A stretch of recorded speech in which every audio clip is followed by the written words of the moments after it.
27 mounted figures circled a veteran's cabin somewhere in rural Tennessee on the night of April 14, 1871. Court records from Davidson County mention only that an incident occurred before the entire case file disappeared from public archives. What makes this particular siege different from dozens of similar attacks during Reconstruction? The man inside that cabin had killed 247 Confederate soldiers during the war, each one from distances exceeding 800 yards. Military historians have spent decades trying to verify his service record, only to find that most documentation related to his unit was destroyed in the 1873 War Department fire. But 7 letters written by Union officers discovered in a Virginia estate sale in 1954 confirm one disturbing detail he never missed. The night riders who surrounded his property that spring evening had no idea what they were walking into. Before we continue with the story of what happened in that isolated hollow, if you're watching from Tennessee, Kentucky, or anywhere in the South, let us know in the comments what state you're from, because what I'm about to tell you might have happened closer to your hometown than you think. Hit that subscribe button because stories like this one don't make it into history books, and you want to hear how this night unfolded. Now, to understand why 27 men rode through the darkness toward one man's home, we need to go back 6 years earlier to the final months of the war. The Cumberland Plateau in 1865 was a landscape of contradictions. Union victory had been declared, but in the remote valleys and hollows stretching across the Tennessee-Kentucky border, the war had never really ended. Small communities clung to mountainsides connected by roads that turned to rivers of mud each spring. Most families had sent sons to fight, some wearing blue, others gray, and the bitterness of those choices poisoned wells and split churches down their center aisles. Nathaniel Harden had returned to this fractured world in late November 1865, arriving on foot because he'd sold his discharge pay to a settler for enough money to buy the plot of land he'd been dreaming about for 4 years. He was 31 years old, born free in Pennsylvania to a mother who'd escaped bondage and a father who worked the iron furnaces. He'd learned to shoot squirrels at age 7 with a rifle that kicked hard enough to bruise his shoulder purple. By the time he was 15, he could hit a playing card at 200 paces. The war had refined those skills into something far more lethal. His service record, what little survived, showed he'd enlisted in the 54th Pennsylvania Infantry in August 1862, but transferred to sharpshooter duty after his company commander witnessed him drop a Confederate officer from a distance.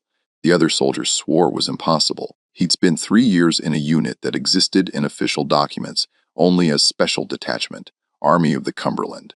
The men in these units didn't fight in lines. They moved alone or in pairs, reading wind and elevation, learning to slow their heartbeat before squeezing a trigger. Harden had chosen his property carefully, 47 acres in a hollow 12 miles from the nearest town, accessible only by a wagon track that climbed through dense oak and hickory. A creek ran through the property year-round, and the land was poor enough that nobody else had wanted it. He'd built his cabin from logs he'd cut himself, notching them tight and chinning with creek clay mixed with grass. The structure was small, maybe 16 feet square, with a loft for sleeping in a stone fireplace he'd constructed from river rock. He kept to himself that first winter, appearing in Elkton only twice a month to buy supplies, flour, salt, coffee, ammunition. The town had perhaps 300 residents, most of them trying to rebuild what the war had broken.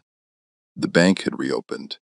The church held services again, but underneath the attempts that normally ran currents of rage and humiliation that never quite surfaced in daylight. People noticed Harden, of course, a black man who owned property, who walked with the bearing of someone accustomed to authority, who paid in coin rather than credit. These things drew attention, but he was unfailingly polite, spoke only when spoken to, and never mentioned his service.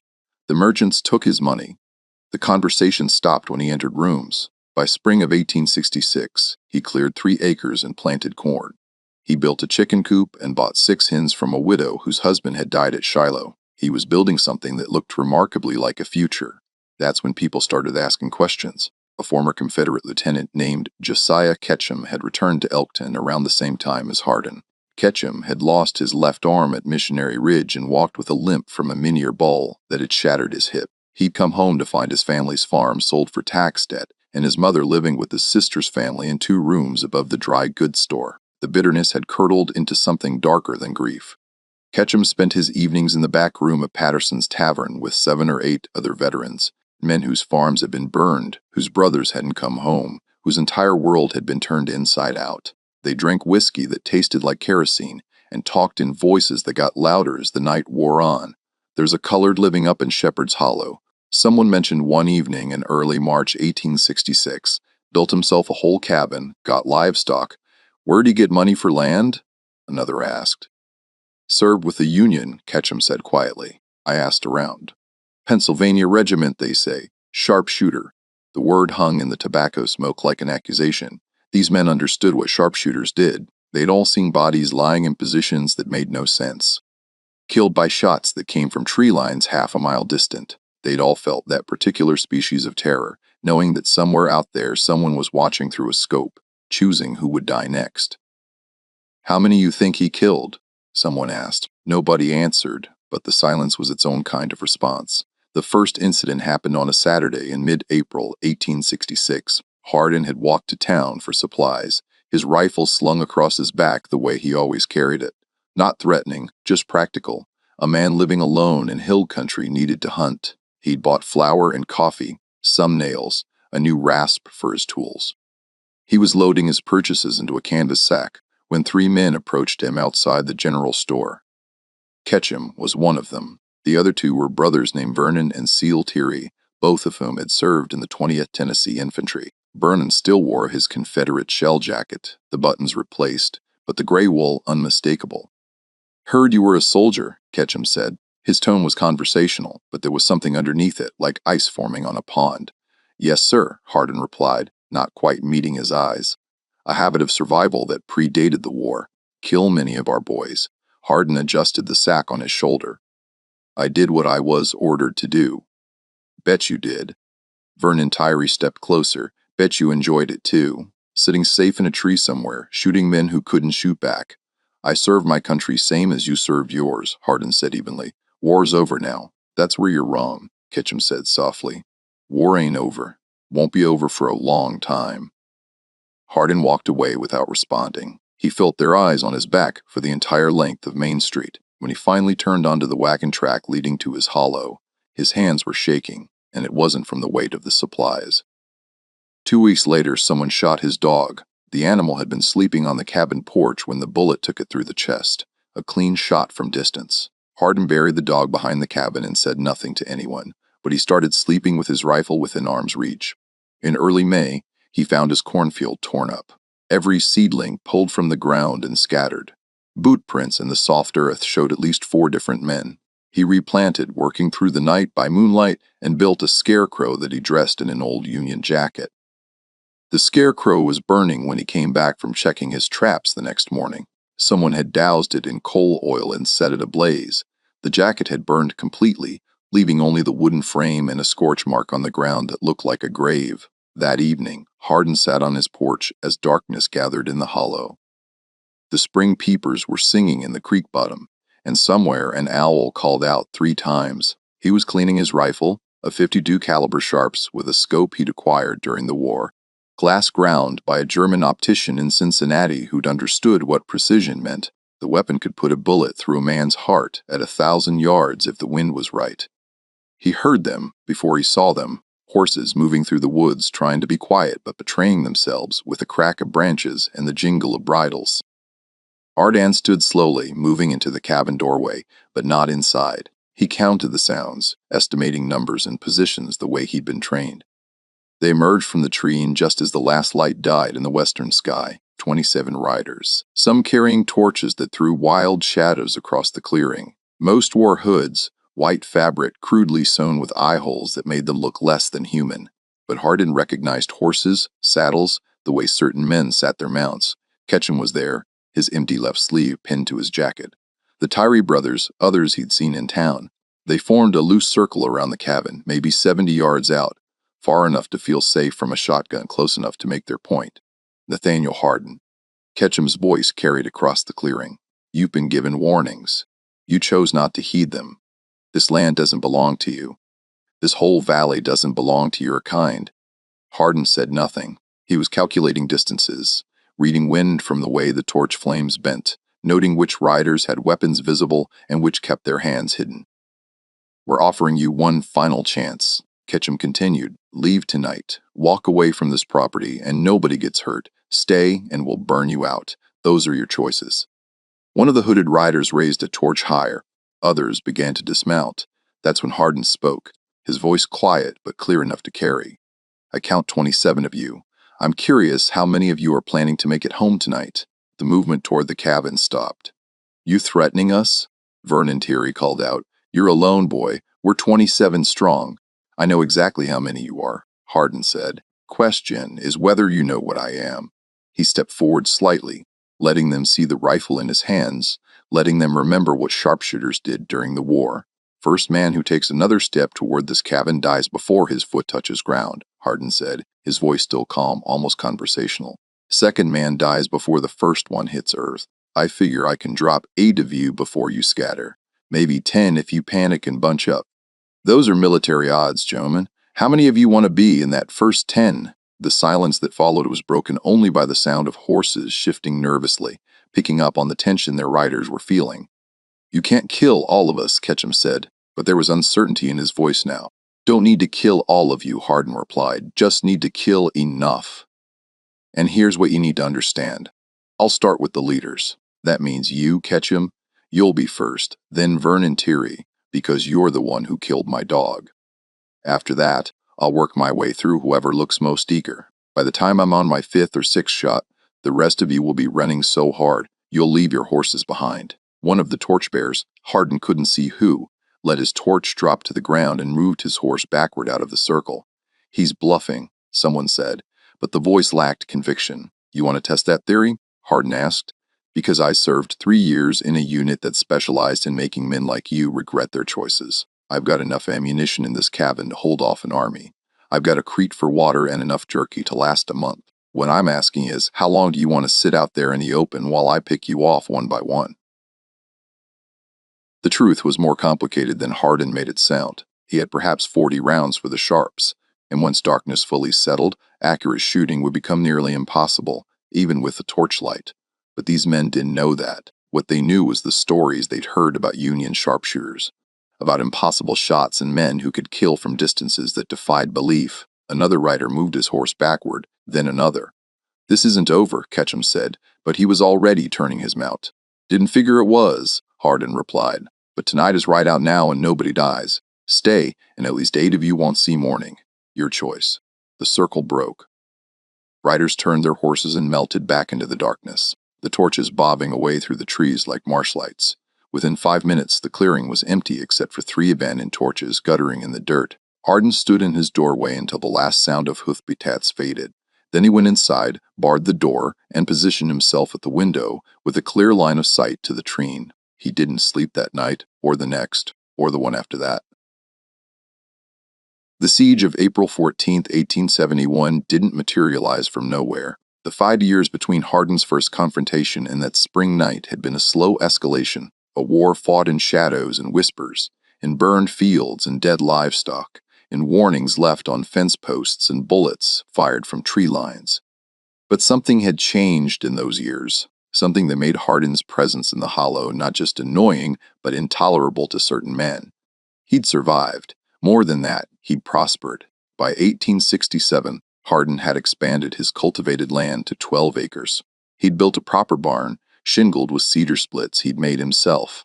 His corn yielded well in the hollow's rich bottomland, and he'd started keeping hogs, smart enough to know that pork was currency in hill country. Other black families had begun settling in the region. Freed people coming up from Alabama and Georgia, following rumors of land and opportunity. Some of them sought out Harden, asking advice, and he gave it freely.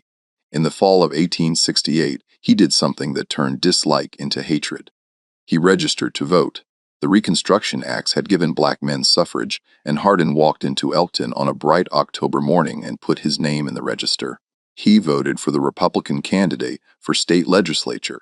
His ballot, like thousands of others across Tennessee, helped elect men committed to protecting freed people's rights. The backlash was immediate and organized. What had been random harassment became systematic intimidation. The Ku Klux Klan had always operated in the region, but now their activities intensified. Night riders appeared throughout the county, burning schoolhouses where black children studied, whipping men who'd voted, terrorizing communities. They came to Harden's Hollow 3 times in 1869. Each time he met them the same way, standing in his doorway with his rifle. calmly explaining the mathematics of violence. Each time they retreated without testing his resolve, but they were learning, adapting. The fourth visit came differently. No torches, no shouting, just 5 men on foot moving through the woods in darkness, approaching from multiple directions. Harden heard them anyway. He'd spent too many years listening for the sounds that meant danger. He fired twice, aiming high, letting them know he was aware. They withdrew, but they'd made their point. They were getting smarter. In early 1870, Harden married. Her name was Ruth Kincaid, and she'd come north from Mississippi with her brother's family, fleeing a county where freed people were being killed for owning land. She was 24 years old, educated by missionaries, and she saw in Harden something that most people missed. Not just strength, but a kind of stubborn hope that the world could be different than it was. They married in a church 12 miles away with 14 people in attendance. Harden built, in addition to the cabin, 4 rooms instead of 1 with real windows that had glass. Ruth Ann started a small school teaching children from the scattered black families in the Hollow and the surrounding area. 6 students at first, then 9, then 14. The schoolhouse, just 1 room attached to their cabin, became a symbol of everything certain white men in Elkton couldn't tolerate. It wasn't just that black people were being educated. It was that they were building something that looked permanent, something that suggested they weren't going anywhere. In March 1871, 3 of Ruth Ann's students were attacked while walking home. 2 boys and a girl, ages 9 to 12, beaten badly enough that 1 boy lost vision in his left eye. No arrests were made. The marshal in Elkton claimed there were no witnesses. Ruth Ann wanted to leave. "We can go north," she told Harden one night as they lay in darkness, listening to the creek run through the hollow. "Pennsylvania, Ohio, somewhere you're not looking over your shoulder every minute. This is our land," Harden said quietly. "We paid for it, built on it. I'm not running because some cowards hide under sheets." "They'll kill you," Ruth Ann said. "They'll kill both of us." "Maybe," Harden admitted, "but I spent 4 years fighting so people like us could own land, could vote, could live free. If I run now, what was it all for?" She didn't answer because they both knew there was no good answer, just choices, all of them bad in different ways. The final provocation came on April 12, 1871. Someone burned the schoolroom. Not the whole cabin, just the addition where Ruth Ann taught. They'd been careful using coal oil and rags, making sure the fire didn't spread to the living quarters. The message was clear. They could have killed you, but we're giving you one more chance. Harden and Ruth Ann stood in the ashes the next morning, looking at charred books and melted slave boards. 14 children's primers purchased with money they could barely spare, reduced to carbon. "We're leaving." Ruth Ann said it wasn't a question this time. Harden nodded slowly.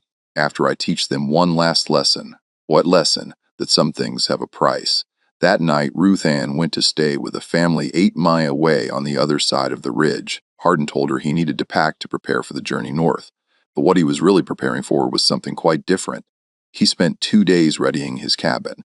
He knew they'd come. The burned schoolroom was an ultimatum, and his failure to leave would demand a response. So, he prepared his ground the way a military man prepares a battlefield. He cut firing positions into the cabin's walls, narrow slits that allowed him to see out but were almost impossible to shoot through from outside. He positioned water barrels at strategic points in case of fire. He stacked ammunition at each firing port and made detailed calculations about distances and angles. Most importantly, he did something that would only become clear later. He documented everything in letters. 7 letters to be exact, written over those 2 days, sealed in wax, addressed to Union officers he'd served with, to a newspaper editor in Philadelphia, to a politician in Washington. The letters described what had happened since he returned to Tennessee, named names, provided dates. He left them in a metal box buried near the creek with instructions written on the cabin wall for Ruth Ann to retrieve them if he didn't survive. The night of April 14, 1871 was moonless and cold for mid-spring. Harden sat in his cabin rifle across his lap, listening to the darkness. They came at midnight. 27 riders appeared from the treen just as they had 5 years earlier. But everything else was different. These weren't hooded night riders with torches and bluster. These were military men executing a military operation.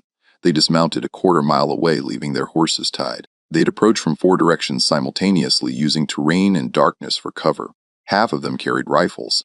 The others held torches but kept them unlit until the signal. Ketchum was there again, but he wasn't leading this time. The leader was a man named Robert Calhoun, a former Confederate major who'd commanded a regiment at Franklin and had lost 73 men in 15 minutes during that slaughter. He'd returned to Tennessee with military precision still wired into his bones, and he'd been planning this operation for 2 weeks. The strategy was simple: surround the cabin at close range, light the torches simultaneously to blind anyone inside, then rush the structure from all 4 sides. If Harden came out shooting, concentrate fire on the doorway. If he stayed inside, burn him out. Either way, he'd be dead by dawn. What Calhoun hadn't accounted for was that Nathaniel Harden had spent 3 years learning to think like his enemies, to anticipate their movements, to understand how military men approach problems. And Harden had one crucial advantage. He knew exactly how many men were coming and where they'd position themselves. He'd seen them scouting his property 3 days earlier. 2 men pretending to hunt, but moving in patterns that suggested reconnaissance. He'd counted brute prints around his property line and calculated probable approach routes based on terrain and cover. Most importantly, he understood that they'd learned from their previous failures. They wouldn't bunch up this time. They'd use proper infantry tactics. So he prepared accordingly. The first man to reach the cabin perimeter, a position roughly 40 yards from the structure, was named James Murdoch. He was 36 years old, a farmer who'd lost his eldest son at Gettysburg. He was creeping forward through the darkness, rifle in one hand, unlit torch in the other, when Harden's first shot took him through the thigh. The bullet didn't kill him, and that was intentional. Harden had aimed low, choosing wounding over killing because a wounded man screams, and screaming creates chaos. Murdoch's cry shattered the carefully planned silence. Men froze, trying to locate the shot's origin. In that moment of confusion, Harden fired twice more, both shots hitting dirt 2 feet in front of advancing men close enough to send gravel into their faces. Next one's through bone. Harden's voice carried from the cabin. Now you got a choice to make. Calhoun, positioned at the tree, made a decision. Light torches, he commanded. Rush the cabin. 14 torches flared to life simultaneously, turning the clearing into a landscape of wild shadows and flickering light. Men began running toward the cabin from 4 directions. Harden had perhaps 8 seconds before they reached the walls. He used them carefully. His second shot took Vernon Terry through the right shoulder, spinning him around and putting him on the ground. The third shot hit the torch in Cecile Tyrese's hand, exploding it and showering him with burning pitch. The fourth shot hit dirt directly in front of the 3 men approaching from the east, and his fifth, this one he'd calculated for maximum psychological impact, struck a water barrel that Harden had deliberately positioned 40 yards from his cabin, filled with creek water and sealed tight. The barrel exploded from the bullet's impact, soaking the 4 nearest attackers and dousing 2 torches in the spray. By now, the assault was already faltering. Men who'd been running were diving for cover, trying to understand how someone inside a dark cabin was hitting targets with precision that should have been impossible in these conditions. What they couldn't see was that Harden had spent 2 days memorizing the terrain, calculating the exact positions where torch-bearing men would create specific shadow patterns, identifying the natural shooting lanes where backdrop and angle would make targets visible even in darkness. He'd fought this battle in his mind 100 times before they arrived. You're down 3 men and you haven't reached the walls, Harden called out. His voice was steady, almost conversational. I've got 37 rounds left and all night to use them. Calhoun, you're behind the large oak, 70 ID, northwest. You think that tree is thick enough to stop a .52 caliber bullet? Silence. Then Calhoun's voice tight with fury. How did you? I know exactly where every one of you is, Harden interrupted. Man behind the hickory to my left is wearing his old uniform jacket. I can see the buttons reflecting torchlight. Man prone behind the fallen log to the south. You're breathing so hard I can hear you from here. You all made one critical mistake. You brought torches to a night fight. Every torch is a beacon showing me exactly where you are. Someone Harden couldn't tell who fired at the cabin. The bullet hit logs and sparked. Harden didn't return fire.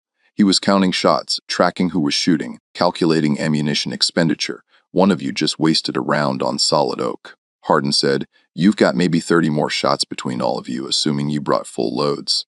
I've got enough ammunition to outlast you by morning, and come daylight, you'll be the ones exposed in an open field while I'm behind cover. So, here's my offer, and it's the only one you'll get. Take you wounded and ride out. Do it now, and I'll let you leave. Stay, and I start killing instead of wounding. "You're bluffing," someone shouted. Harden's response was a single shot that hit the ground 3 in from Calhoun's boot, sending up a spray of dirt that struck his leg. "That wasn't a miss," Harden said quietly. "That was a demonstration. Next one goes through your skull, Calhoun. You've got 10 seconds to start moving backward." But the silence that followed was broken by Murdoch's groaning. He was still on the ground bleeding, needing medical attention. "Get Murdoch," Calhoun finally said. "Fall back to the tree. We're retreating," someone protested. "We're regrouping," Calhoun corrected, but his voice lacked conviction. Men began moving backward, dragging Murdoch with them, retrieving Vernon Tyree. The torches retreated like fireflies, bobbing away through the darkness. Within 10 minutes, the clearing was empty again.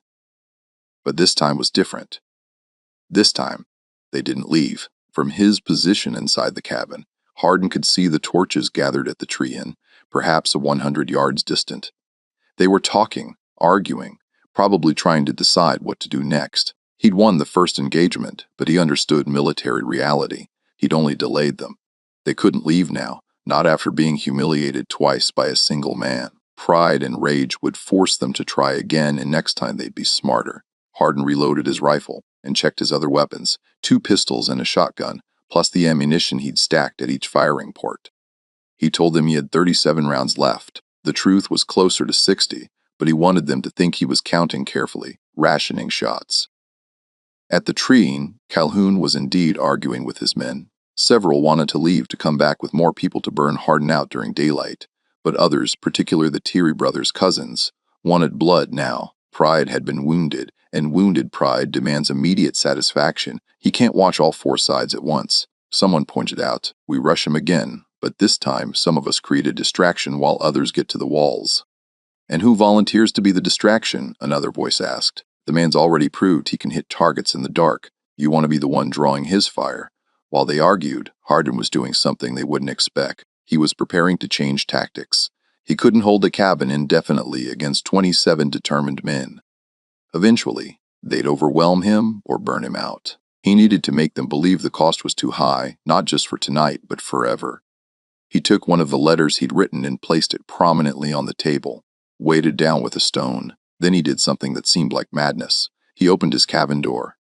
The torches at the tree stopped moving. Harden stepped out onto his porch, rifle in hand, but pointed down and called out across the clearing.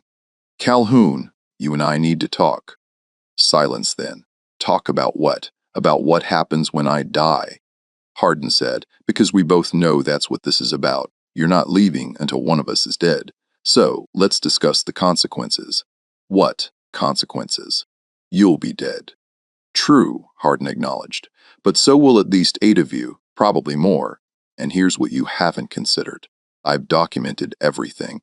Every attack, every threat, every name. I've written it all down in letters that are already sealed and hidden. If I die tonight, those letters get mailed. They're going to Union officers, to newspapers, to politicians in Washington who are very interested in how Reconstruction is being enforced." He paused, letting that sink in. "You think you can kill me and walk away?" Harden continued. "But you're wrong. Those letters' names, they describe incidents. They provide dates and details. Every man here tonight will be identified as part of a murder conspiracy. The federal government will have no choice but to investigate, and unlike the local marshal, federal investigators can't be intimidated or bought off." "You're lying," Calhoun said, but there was uncertainty in his voice. "The letters are in a metal box buried near my creek," Harden said. "Instructions for finding them are written on the wall inside my cabin. My wife knows to look for them if I don't return. You can kill me, Calhoun, but you can't silence me. I've already spoken to people you can't touch." This was the truth, or close enough to it. The letters existed. They were hidden. Ruth Ann did have instructions. What Harden was gambling on was something he'd observed during the war. Most men, when faced with the choice between immediate violence and long-term legal consequences, will choose to avoid the legal consequences. They'll tell themselves they're being strategic, biding their time, waiting for a better opportunity. But really, they're looking for an excuse to quit. "So, here's my proposal," Harden said. "You ride out tonight. You leave me alone. In exchange, those letters stay buried. Nobody gets investigated. Nobody goes to federal prison. You get to pretend you're honorable men instead of cowards who hide under sheets. I get to live on my land in peace. Everybody wins." And if we refuse, Calhoun asked, then we fight until one of us is dead, Harden said simply. And either way, those letters get mailed. Either I mail them after killing 8 of you, or my wife mails them after you kill me. The only question is how many of you die first. The torches at the tree converged, men huddling in conference. Harden stood on his porch, exposed, gambling that they wouldn't shoot him during a parley. It was a calculated risk based on these men's self-image. They thought of themselves as soldiers, not assassins, and soldiers honored certain codes. The conference lasted perhaps 5 minutes. Then Calhoun stepped forward into the edge of the torchlight. "You got a week," he said. 7 days to pack up and leave this county.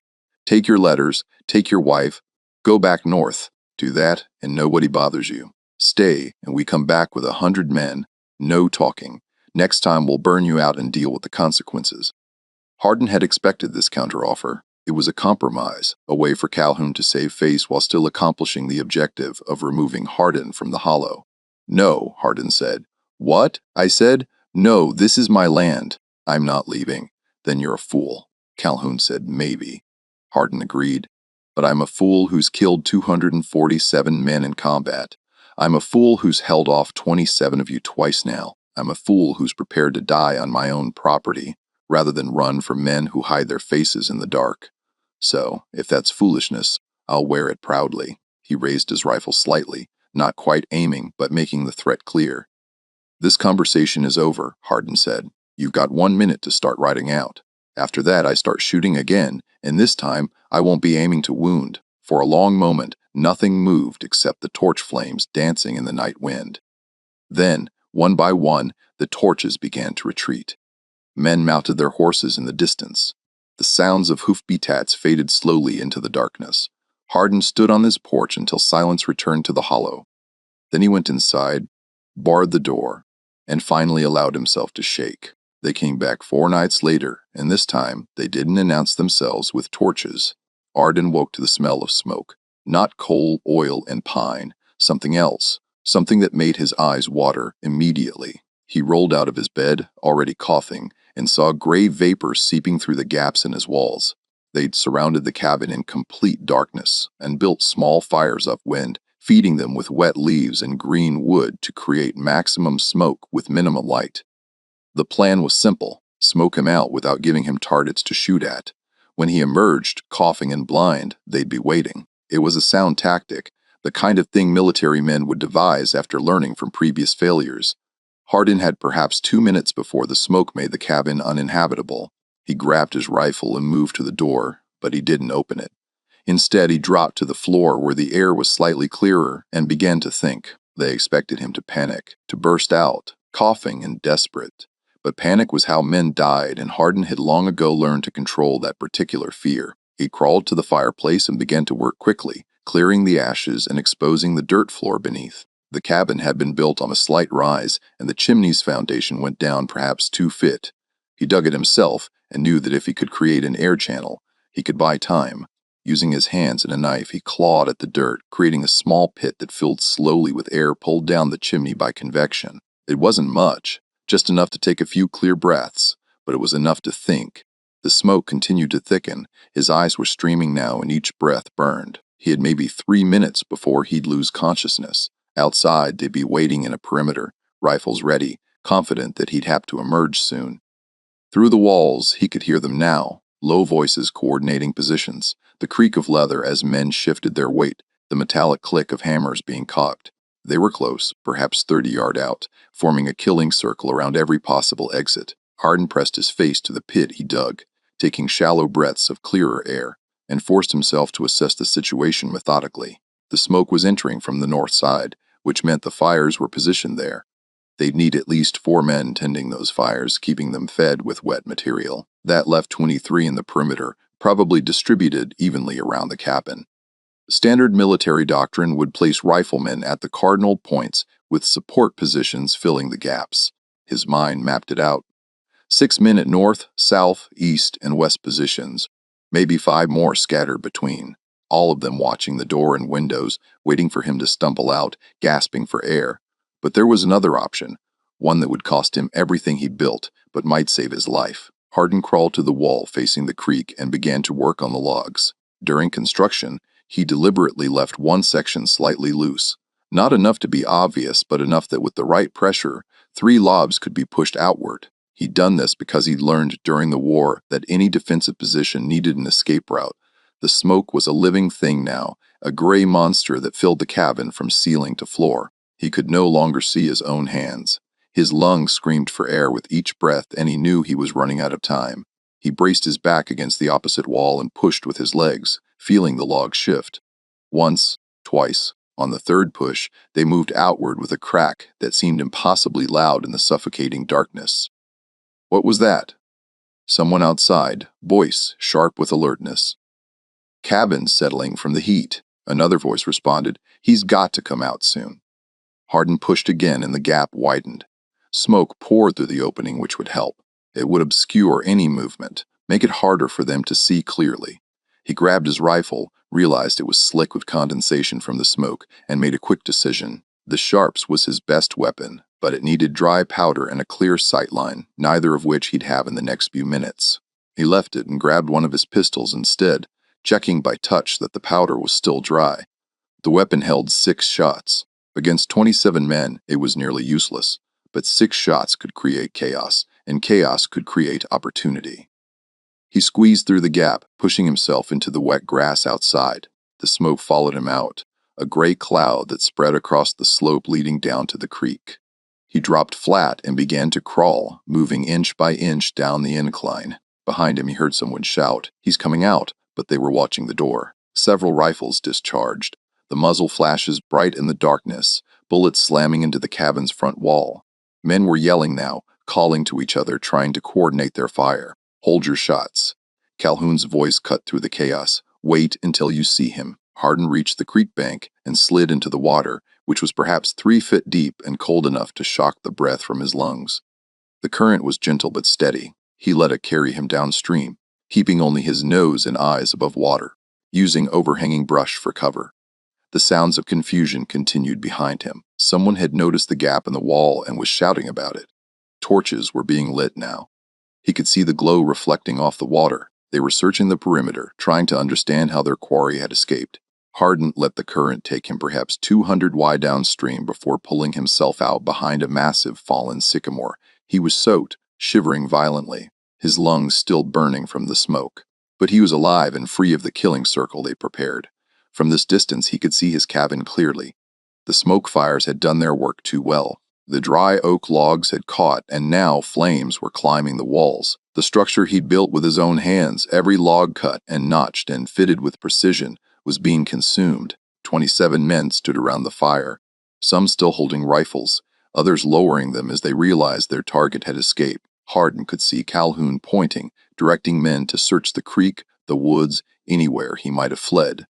They were spreading out, which meant they were vulnerable. For 5 years, Harden had endured. He'd been patient, diplomatic, had tried every legal avenue to simply be left alone. He'd offered compromises, had shown restraint, even when restraint burned like acid in his chest. He'd been the reasonable one, the civilized one, the man who followed the law while they hid behind sheets and broke every principle they claimed to defend. Now his home was burning. The school where Ruth Ann had taught children to read was ash. The corn he planted, the barn he built, the future he'd imagined, all of it was being reduced to carbon and memory. Harden checked his pistol. 6 shots. Not enough to fight, but enough to make a point that would echo through this county for years. He began to move through the woods, circling wide around the burning cabin, using the light from the fire to navigate while staying beyond its reach. The men were spreading out now, searching in pairs, calling to each other. Their voices carried in the night air, giving him their positions. 2 men were moving along the creek, searching the banks.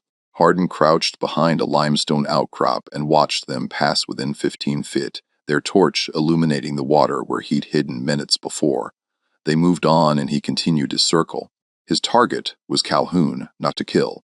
Harden wasn't a murderer. And even now, even with everything burning, he held to certain lines.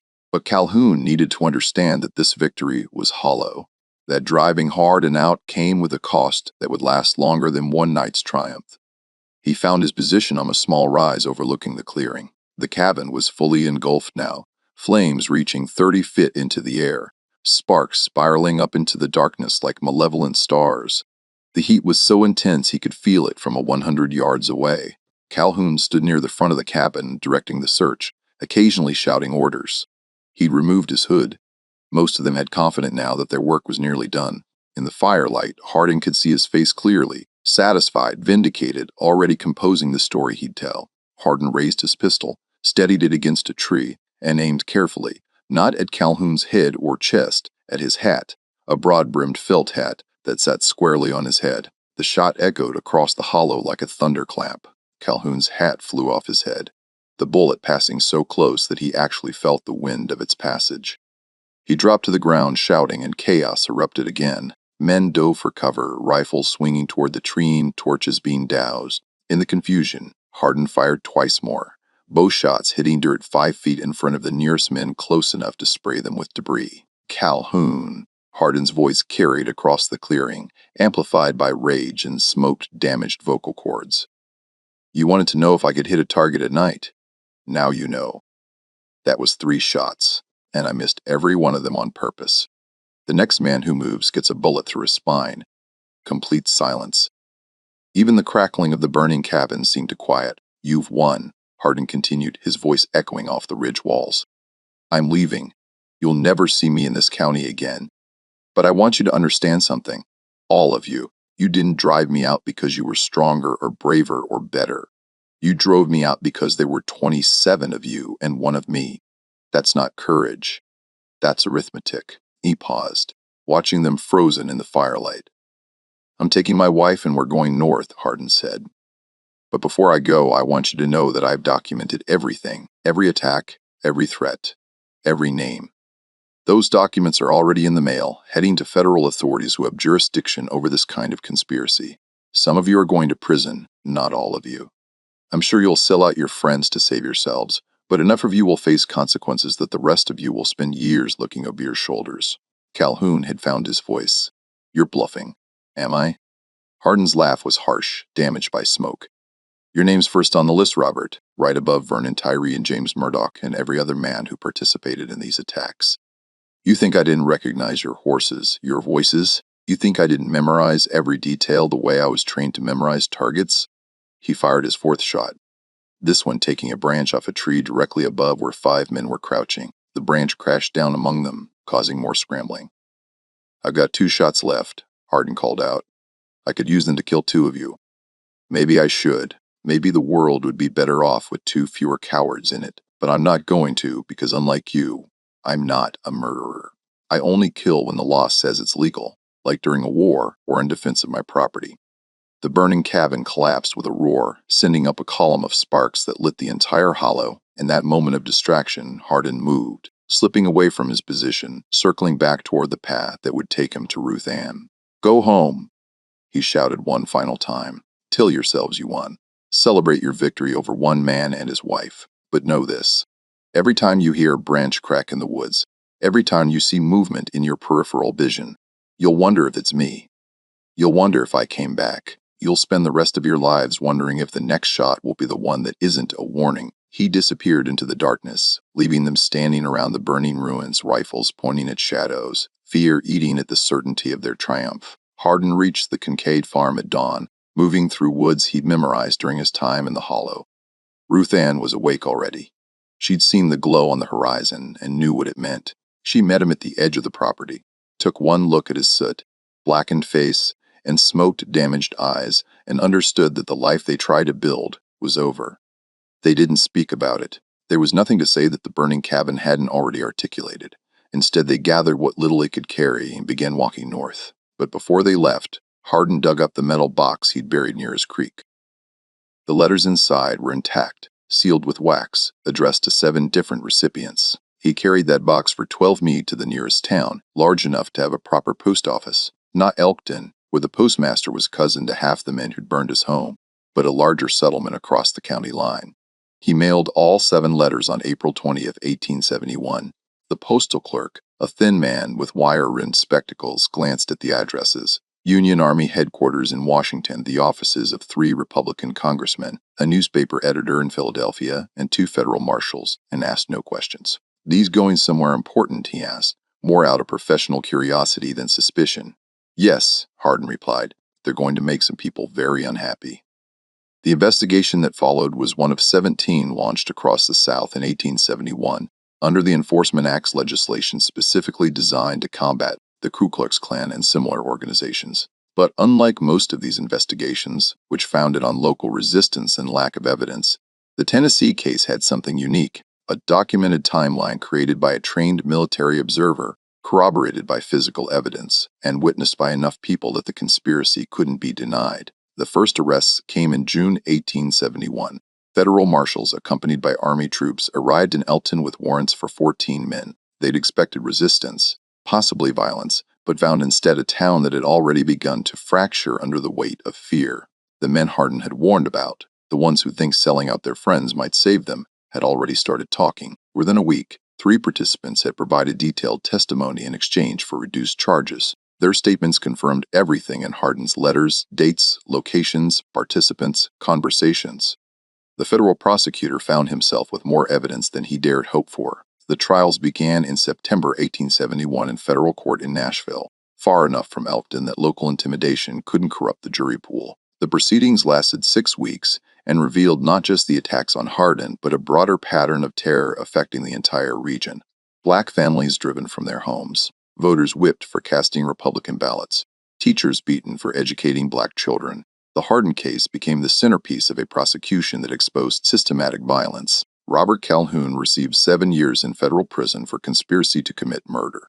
The sentence was handed down on October 14, 1871, and the judge's statement was scathing. You claimed to defend Southern honor and civilization, yet you attacked a veteran in the night, destroyed his property, and sought to murder him for the crime of owning land. History will judge which of you better represented civilization. Vernon Turry got 5 years for assault and conspiracy. His brother Seal, who had provided some of the most damning testimony against the others, received a suspended sentence and lifelong contempt from his former friends. James Murdoch, the man Harden had shot in the leg during the April siege, received 3 years. During his trial, doctors testified about the wound. A through and through shot to the thigh that had deliberately missed the femoral artery. If he'd wanted to kill you, the prosecutor noted, you'd be dead. The fact that you're alive is evidence of his restraint, not your innocence. 5 other men received sentences ranging from 2 to 4 years. The conviction sent shockwaves through Tennessee's night rider community. For the first time, there were actual consequences for attacking black citizens, actual penalties that couldn't be negotiated away through local connections or threats. But 7 convictions out of 27 attackers meant 20 men walked free. Some had fled the region before arrest. Others had alibi witnesses, friends, and family willing to lie under oath. 3 were acquitted after juries deadlocked on whether hooded attackers could be positively identified. Josiah Ketchum was among those never charged. His participation had ended after the first confrontation in 1866, and while Harden's letters mention him by name, there was insufficient evidence to prosecute. He remained in Elkton, watching from the sidelines as former comrades went to prison. His empty left sleeve a reminder of one war while another was being adjudicated in federal court. Local sentiment split sharply.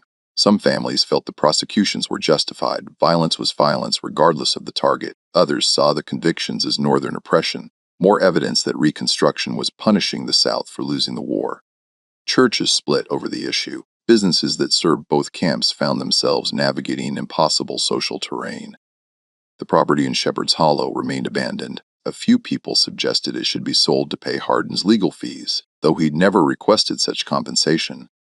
Others wanted to burn even the foundation to erase any trace of his presence. In the end, nobody touched it. The charred ruins stood like an accusation, and the hollow acquired a reputation for bringing bad luck to anyone who lingered there too long. County tax records show the property was sold in 1875 to a timber company based in Chattanooga.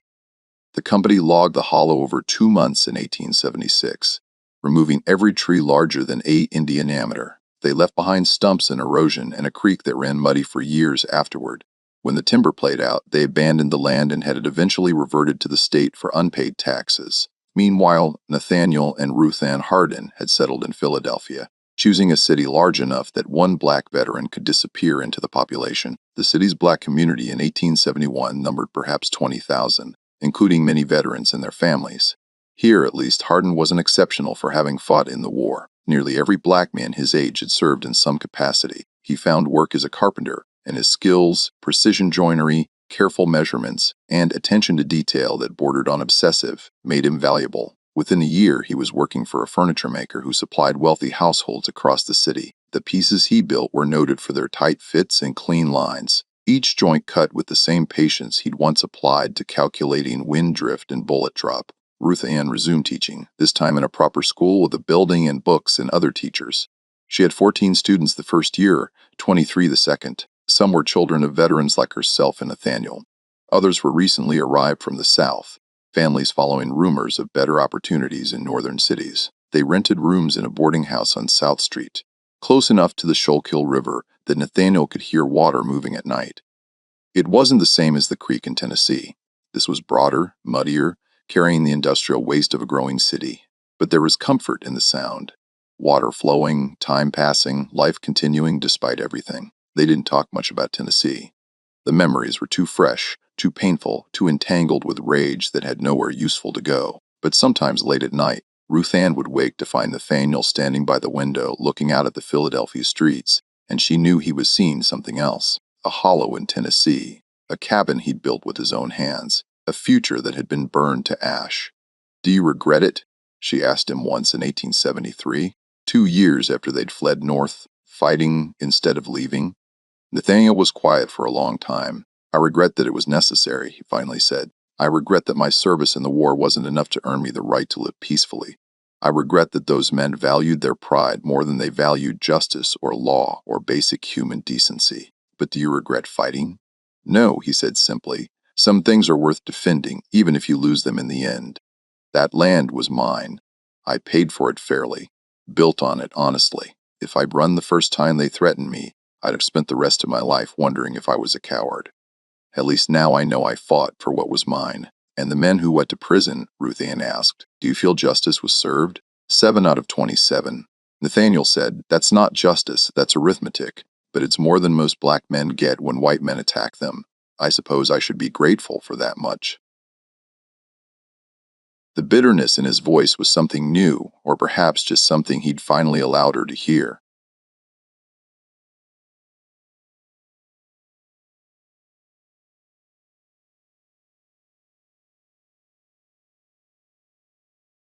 Peace. Tennessee had taught him that all the killing in the world wouldn't earn him equality in the eyes of men who decided his skin marked him as inferior. Their first child was born in 1874, a daughter they named Grace. She grew up hearing only fragments of her father's history, mentions of the war, carefully edited stories about life in Tennessee, nothing about smoke-filled cabins or night riders circling in the darkness. Nathaniel wanted her to grow up free of that weight, unburdened by knowledge of what hatred could drive men to do.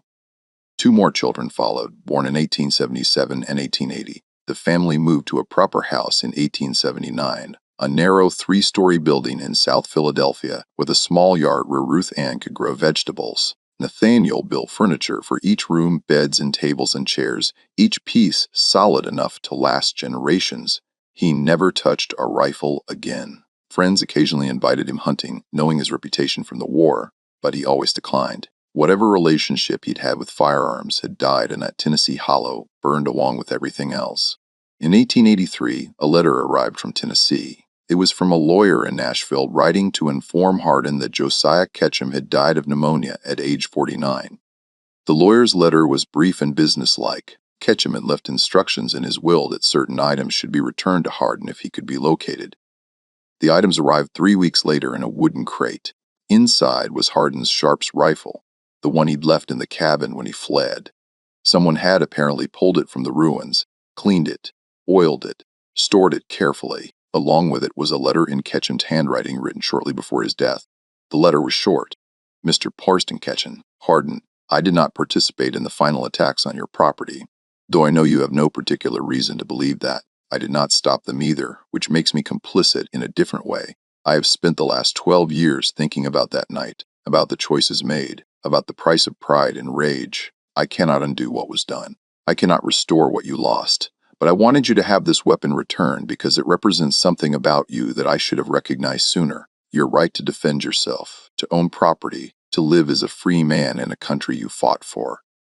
I am dying now and facing judgment that may be more honest than anything men deliver. I wanted you to know that at least one of us understood too late that we were the ones in the wrong.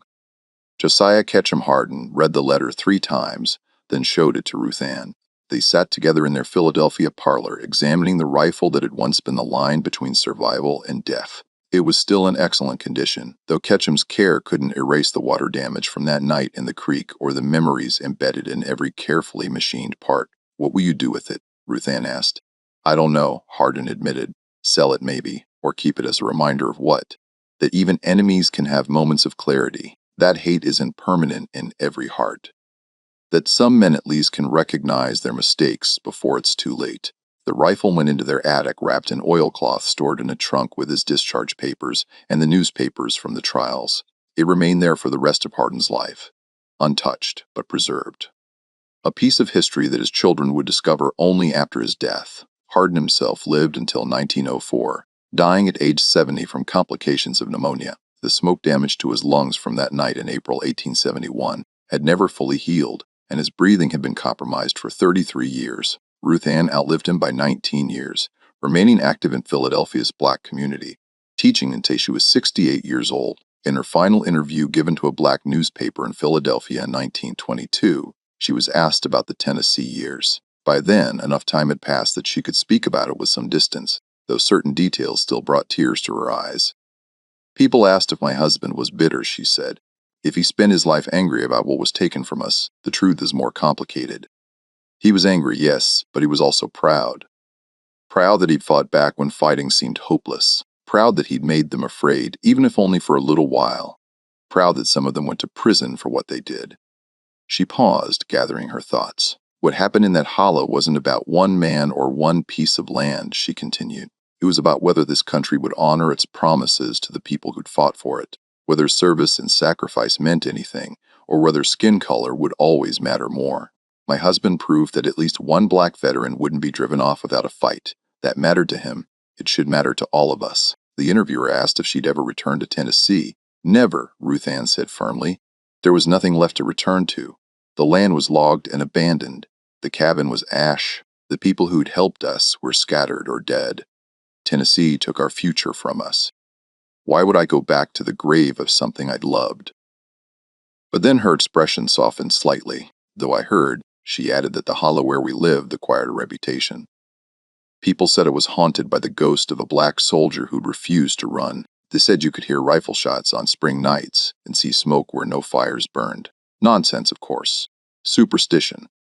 But I like knowing that the place remembered what happened there, even if only in stories. The hollow does still exist, now part of a state conservation area established in the late 1960s. Hikers occasionally pass through, following trails that wind through Second Grove Forest. Sometimes they find the old foundation, just a few courses of stone slowly being consumed by earth and roots. Most have no idea what they're looking at. There's no historical marker, no sign explaining what happened in Shepherd's Hollow on those April nights in 1866 and 1871. The official records are scattered across archives, court documents in Nashville, military records in Washington, newspaper accounts in Philadelphia and Tennessee. Assembling the full story requires research across multiple states and decades of documentation. The letters Harden wrote have become historical artifacts in their own right. Scholars of Reconstruction cite them as rare first-hand accounts of Klan violence, unusual for their detail and their author's military precision. 3 of the